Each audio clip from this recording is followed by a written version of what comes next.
And welcome back to Magic on Mylar, a festival of rare films on VHS, co-presented by Jon Vaughn of the Adjust Tracking series, and myself, Josh Schafer of Lunchmeat Magazine and LunchmeatVHS.com for RPL Film Theater in Regina, Saskatchewan. For the second evening, we will be viewing a showcase from the VHS label Video Arena out of Bellingham, Washington, run by archivist and artist Taylor Duff. Now, I've known Taylor for years. We originally connected, I think, through Instagram, but he's since been a longtime contributor to Lunchmeat Magazine, creating the Animation from the Abyss article, which is, exploring all of the obscure animation out there that never really made it to DVD or really anywhere else. Taylor is such a knowledgeable, passionate individual when it comes to animation. He constantly blows my mind. He's always sending all kinds of stuff I never heard of before. And of course, he writes about it for the magazine. And he has this incredible wealth of knowledge about animation. And he's also an animator himself. But this dude is legit. He is a lifer. He is one of the most, if not the most, passionate people that I've met when it comes to the world of animation and digging out the most obscure stuff and the most wild stuff and stuff you would just never know existed unless Taylor's like, yo, you ever seen this? So he's wonderful. Very happy to be in touch with him. So John, how did you get in touch with Taylor? Very interesting. Yeah, how did I meet Taylor? I think Taylor has been sort of picking up on my content on my Instagram, and he noticed that I collect dinosaur tapes and things, and sort of, had an appreciation for weird art and illustration drawing stuff. So he asked me if I want to buy his new kind of mini zine. He makes these really tiny zines full of like dense illustrations, and he's just kind of shopping it around to friends on his Instagram, and that's what he does. It's mostly how he sells stuff, because he doesn't post stuff. It's kind of all through friend networks, so and through PMs and DMs. So I'm like, of course I'd like your zine, and we just start talking, and we realize that we just have a huge amount in common. Not only are we both zine makers at different sort of levels, but we are both obsessed with animation and monster and alien figures and toys and graphics and all kinds of different paraphernalia, and like every kind of like paraphernalia too. We just down to very obscure things, and we ended up doing some gigantic trades, which are really the best trades that either of us have ever had in all of our collecting. And soon enough, we start talking about collaborating artistically, and Mellotrauma is the first thing that came to mind. That was this project that I started with Colby in 2015. And Taylor was just the perfect collaborator for this release because of our enthusiasm for DIY merch. And one of the amazing things is that we did a 2-color shell, and Taylor found all of those VHS shells in the wild, and it's incredible the dedication that he has to his work. As you said, it's hard to think of anybody else that's just as passionate about what he is passionate about, and that this helps more people appreciate what Taylor does as well. And I'm glad you were able to co-present this with someone that knows Taylor very well, and that has worked with him many times. Animation from the Abyss is incredible. I just got the new Lunchmeat as well. Love the spine. Yeah. So John, Mellotrauma. Wow, what a trip, dude. Super trippy. Awesome. Love it. Definitely felt like I was on a Mylar carpet ride, if you will. Can you tell me how this collaboration came about and how you hooked up with Colby and why you decided to do this? Well, this collaboration came about through a few different ways. I have been working with audio and video feedback really since I was a child or teenager when I first discovered it, making home movies, and then later on playing music and experimenting with, I believe, amplifiers in the beginning and plugging them into themselves, creating audio feedback, which was soon followed by trying that on audio mixing boards. And I had been seeking out different collaborators for no input audio and video stuff for many years until I met Colby. And so how did I hook up with Colby? Well, actually, I invited him to a party, and and the rest is history. I believe that he was familiar. We were both familiar with each other as he had come to one of my art exhibits that I had in Regina when I was living in Saskatoon at the time, and he was in Regina.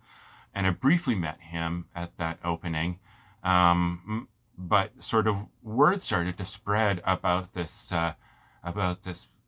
extremely creative person, Colby Richardson, who had also begun to embrace video art through his love of filmmaking and theater. So eventually our path just came to this point where it was obvious that we were the people that needed to know each other and work together. So why did we decide to do this?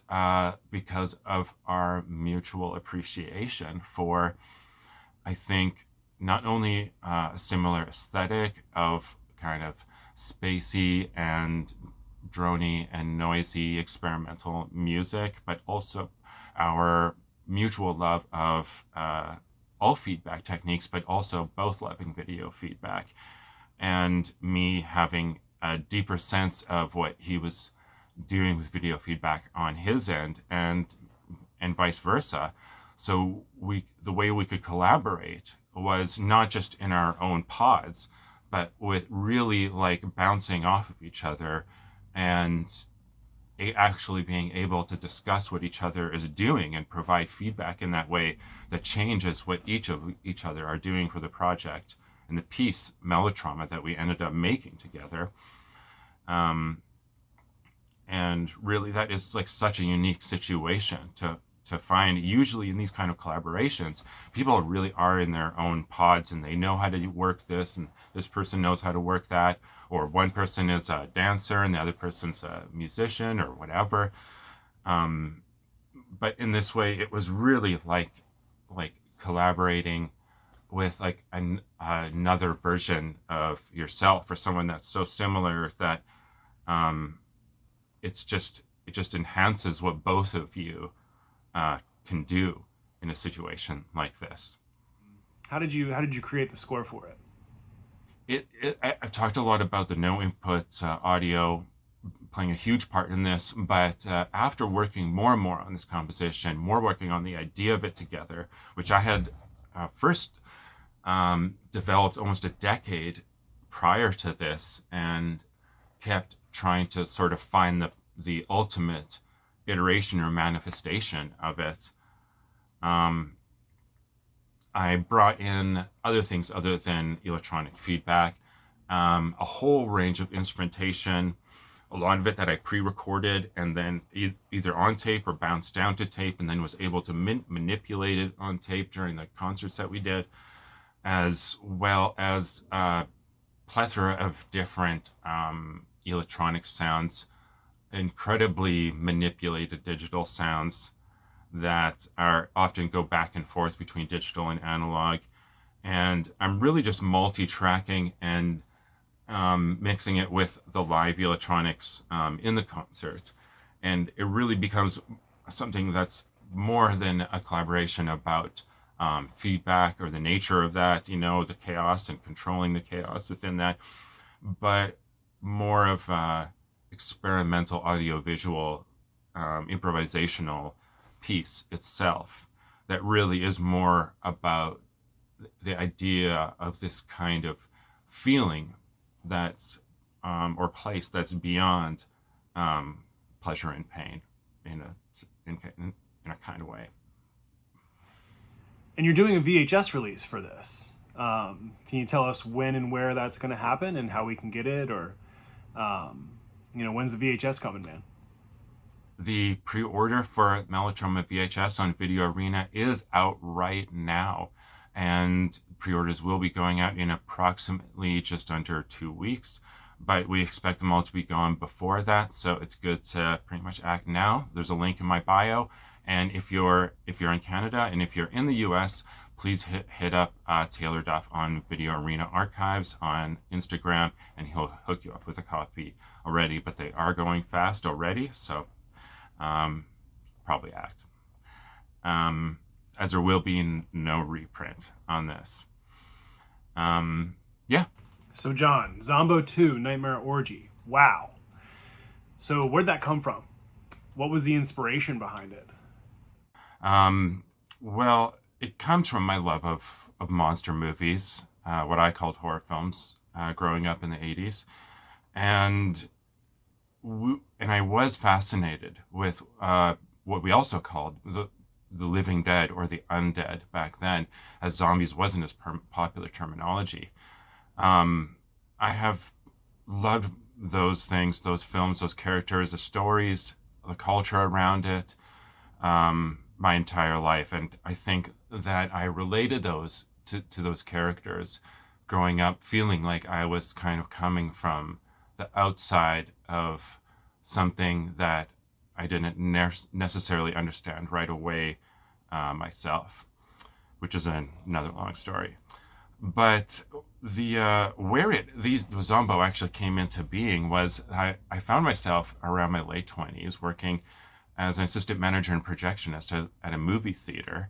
And my boss, had the idea of sort of channeling my love of horror films and also my friends who loved them as well, in screening some midnight films. And he asked me to create a short zombie film to open another longer zombie movie that he had decided to screen, a really terrible film, but it at least had David Carradine in it.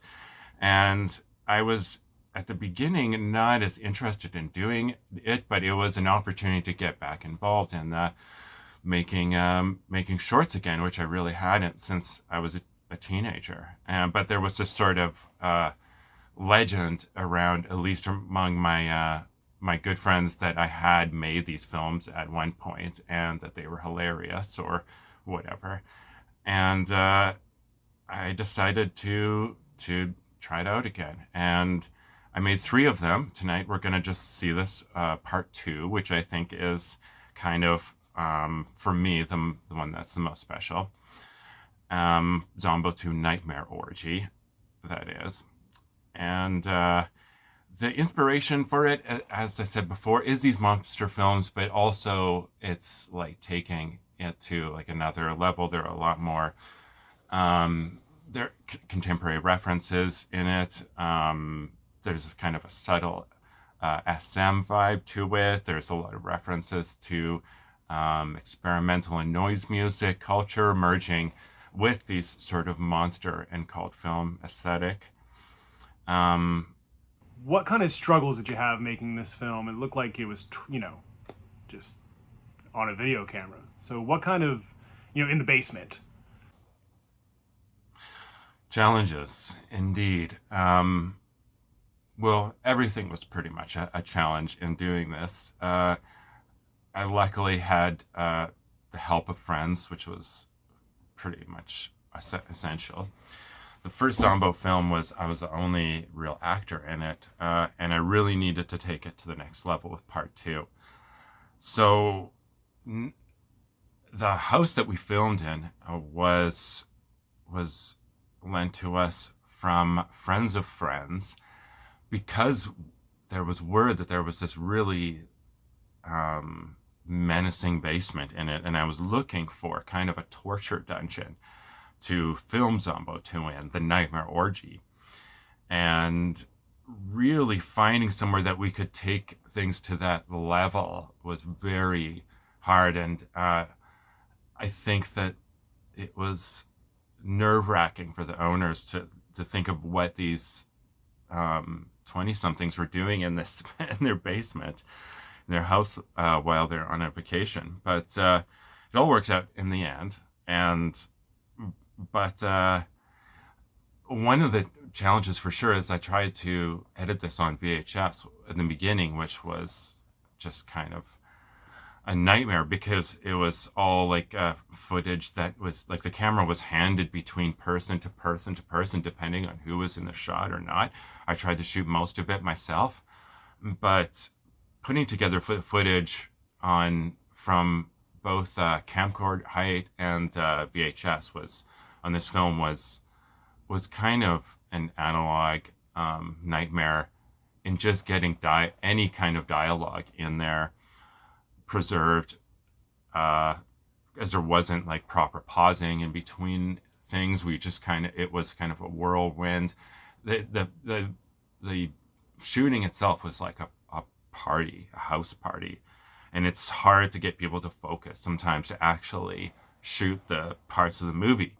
Everybody's actually getting drunk in it, on Luckies that I bought for them. And so it's always been a challenge for that, getting friends to take what you want to do seriously. But after a while, when you meet the right people, it does work out, and we managed to do something strange. And the actors went farther than I thought they would for the part. So do you have a plan to release it? Would it be coming out on Video Arena on VHS? Because this is perfect for a VHS release, man. Good question. The pre-order for Mellotrauma VHS on Video Arena is out right now. And pre-orders will be going out in approximately just under 2 weeks. But we expect them all to be gone before that. So it's good to pretty much act now. There's a link in my bio. And if you're in Canada and if you're in the US, please hit up Taylor Duff on Video Arena Archives on Instagram, and he'll hook you up with a copy already. But they are going fast already, so probably act. As there will be no reprint on this.